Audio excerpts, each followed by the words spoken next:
Саламатсыздарбы, урматтуу телекөрүүчүлөр. Бүгүнкү темабыз эмне жөнүндө болмокчу.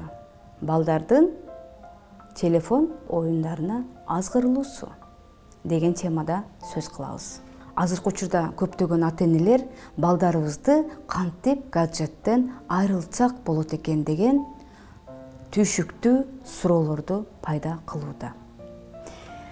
Биринчиден, бул нерсени жок кылуу үчүн ата-эне өзү айылуусу керек экен. Эмне себептен?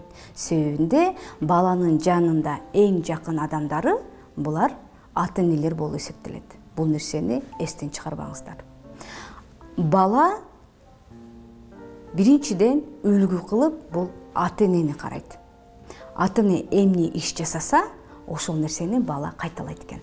Ошон үчүн өзүңүздөр гаджеттерди, уюлдук телефондорду азыраак кармаганга аракет кылыңыздар. Биз азыр өзүбүз баарыбыздар баамдап жүргөндөй, бала эми отура баштаганда эле, же болбосо наристелер 1 жашка чейинки балага эле биз уюлдук телефондорду карматып коюп атабыз. Ал эмненин негизинде болуп атат? Карап көрүңүздөр.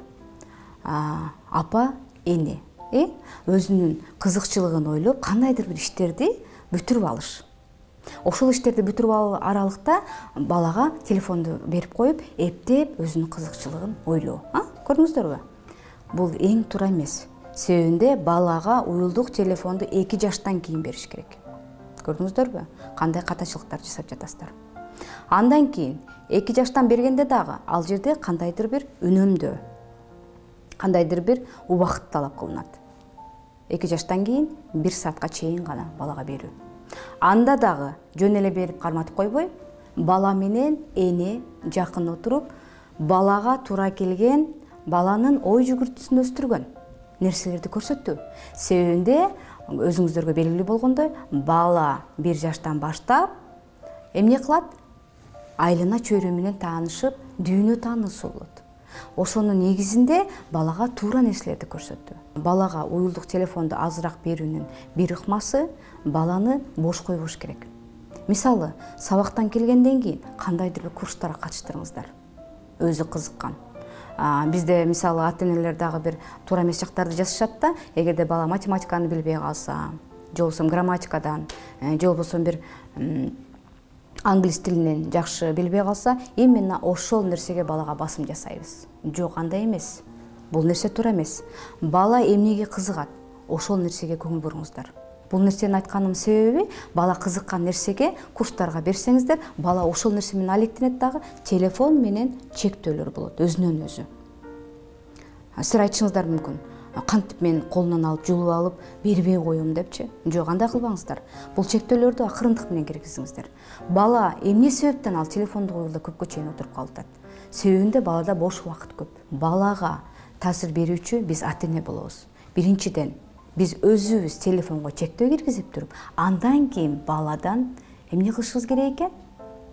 Требовать этишибиз керек экен. Себебинде мен башында айтып кеттим, бала бизди көрүп үлгү алат. Эми мен кыскача айтып кетейин. Баланын убактысын өтө гаджетке аз калтырыңыздар.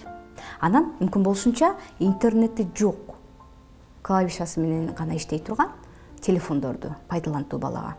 Үйгө келгенден кийин 1 саат же 2 саат убакыт бөлүп бериңиздер. Анда дагы ал убакыт баланын кандайдыр бир дүйнөдөн түрдүү информацияларды, өзүнө ыңгайлуу болгон информацияларды, же болбосо өзүнүн логикалык ой жүгүртүүлөрүн өстүрүү үчүн ыңгайлуу болгон кандайдыр бир информацияларды көрүүгө уруксат бериңиздер. Эми карап көрүңүздөр.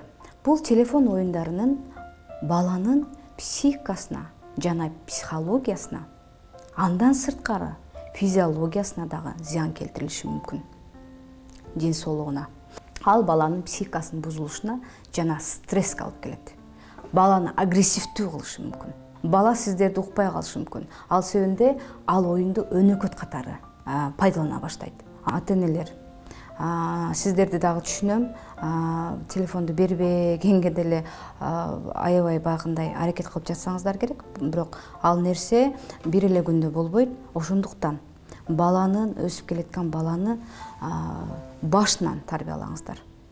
Баягы кичинесинен телефон бергенге аракет кылбаңыздар. Өзүңүздөрдүн кызыкчылыгыңыздарды артка коюп, баланын кызыкчылыгын алдыга коюңуздар. мына ошондо гана бизде бир жакшы өнүп өсүү жана баланын окууга болгон же болбосо спортко болгон же болбосо кандайдыр бир башка нерселерге болгон кызыгуулар пайда болот.